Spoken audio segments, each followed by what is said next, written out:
Assalamualaikum warahmatullahi wabarakatuh. Gimana kabarnya semuanya selama kuarantin ini? I hope you are all taking care of yourself ya.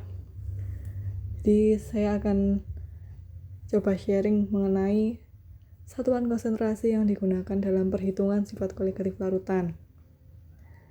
Bisa dibilang ini adalah materi pengantar dari sifat koligatif larutan. Ada 4 sifat koligatif larutan itu dan kita menggunakan satuan yang berbeda. Kalau penulisan web kita memakai fraksi mol. Nomor 2, nomor 3 pakai molalitas. Kalau nomor 4 kita menggunakan molaritas. Kita perlu paham dulu fraksi mol, molalitas, belum bisa menentukan ini. Yang pertama adalah fraksi mol. Jadi fraksi mol itu adalah perbandingan mol satu zat dengan mol semua zat dalam campuran. Misalnya saya memiliki satu gelas, terdapat air yang warna biru ini dan gula, misalnya warna ungu ya. Gula ini adalah zat terlarut, sedangkan air ini adalah pelarut. Kita akan mencari fraksi mol air dan fraksi mol gula atau zat terlarut. Jadi untuk mol air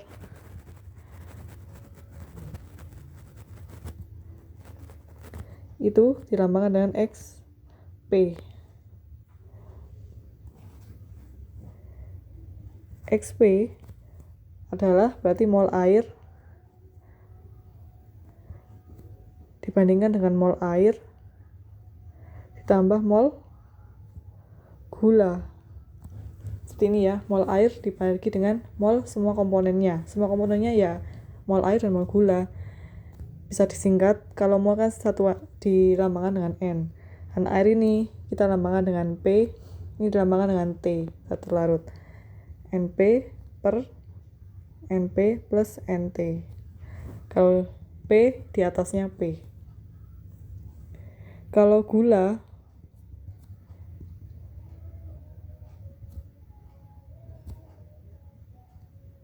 berarti kan ini T. Jadi kita langsung T di sini di atas dibagi NT ditambah NP. Kita coba hitung yang ini ya. Karena molnya sudah diketahui, kita langsung masukkan saja nilai mol ini. 2 dibagi 2 ditambah ini mol gula 0,2.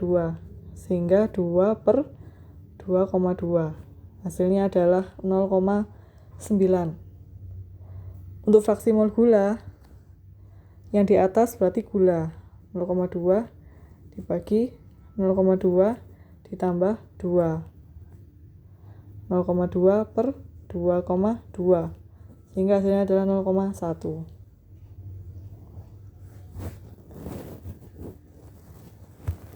Fraksi mol total dalam campuran itu adalah selalu 1. XP ditambah XT hasilnya adalah 1.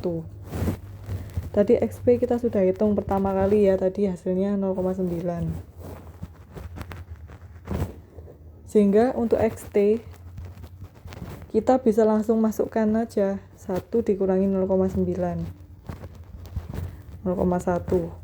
Misalnya tadi menghitung XT dulu, hasilnya 0,1. XP-nya langsung kita masukkan 1 dikurangi 0,1. Di 0,9. Begitu. Coba ini ada soal. Tapi di sini masih dalam gram. Sehingga kita perlu menentukan mol. Dari ini rumusnya, mol adalah massa dibagi massa molar. Coba kalian berlatih menggunakan soal ini ya. Yang kedua adalah molalitas, yaitu banyaknya zat terlarut dalam 1 kg pelarut. Kita bandingkan saja seperti ini rumusnya.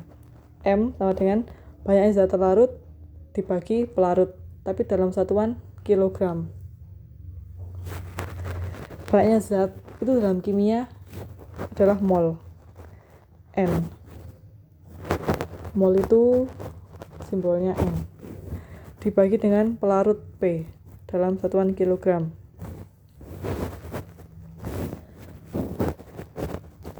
Nah, kalau pelarutnya dalam gram berarti cukup dibagi 1000.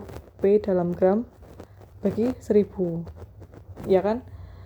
1 kilogram sama dengan 1000 gram.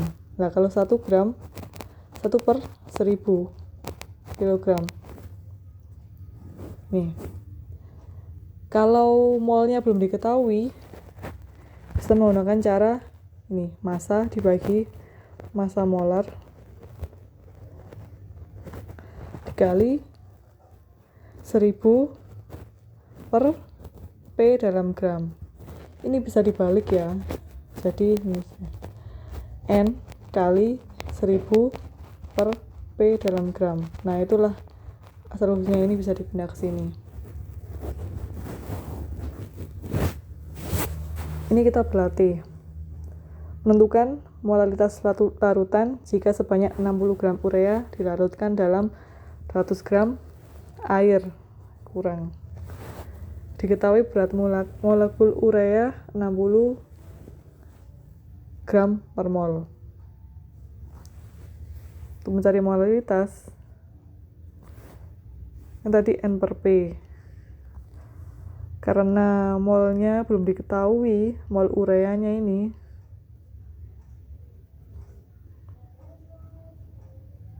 jadi kita menggunakan cara yang massa dalam gram dibagi massa molar dikali 1000 per P dalam gram. Massanya adalah 60. Berat molekul urea juga 60. Dikalikan 1000 per pelarutnya adalah 200 gram. Jadi 5 molal.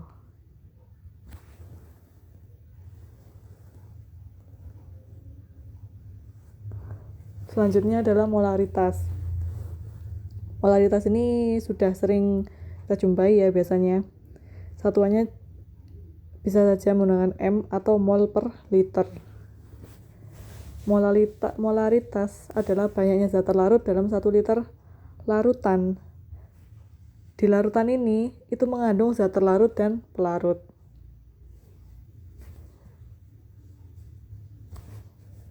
N per V dalam satuan liter. Kalau menggunakan mililiter berarti N per V dalam mili dibagi 1000. N kali 1000 per V dalam mili. Kalau N-nya belum diketahui, berarti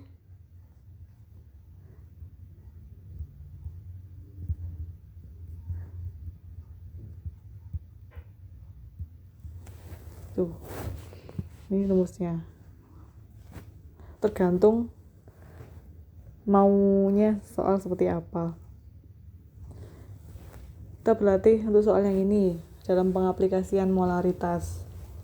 NaCl sebanyak 11,7 gram dilarutkan ke dalam air sehingga terbentuk larutan garam dengan volume 300. Berapakah molaritas larutan tersebut? Diketahui. Nah, sama ya, kita bayangkan kita memasukkan garam 11,7 gram dalam air. Airnya ini tidak tahu berapa mili, x mili. Nah, setelah dilarutkan itu kan terbentuk suatu larutan garam pastinya ya.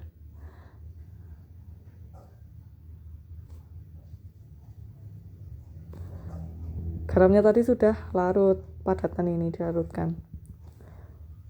Sehingga total larutannya itu 300 mili larutannya. Total. Berarti ini sudah include dengan garam plus air itu 300. Bukan airnya saja yang 300, tapi garam plus air itu adalah 300. Nah, ini yang dinamakan dengan larutan. Kalau pelarut saja berarti kan air. Oke. Kita tentukan molaritasnya.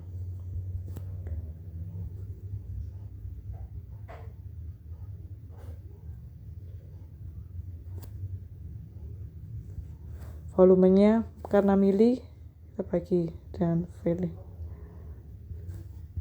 Masanya adalah 11,7 gram dibagi dengan 58,5 gram per mol dikali 1000 per volume larutannya adalah 300.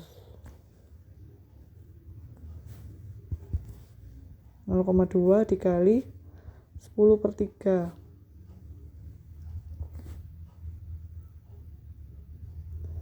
Jadi hasilnya 2/3 atau 0,66 molar.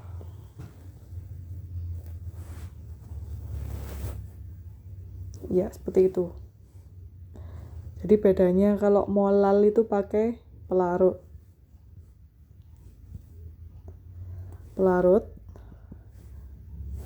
Kalau molaritas itu memakai larutan. Oke, cukup sampai di sini. Terima kasih telah menonton video ini. Share jika bermanfaat. Wassalamualaikum warahmatullahi wabarakatuh.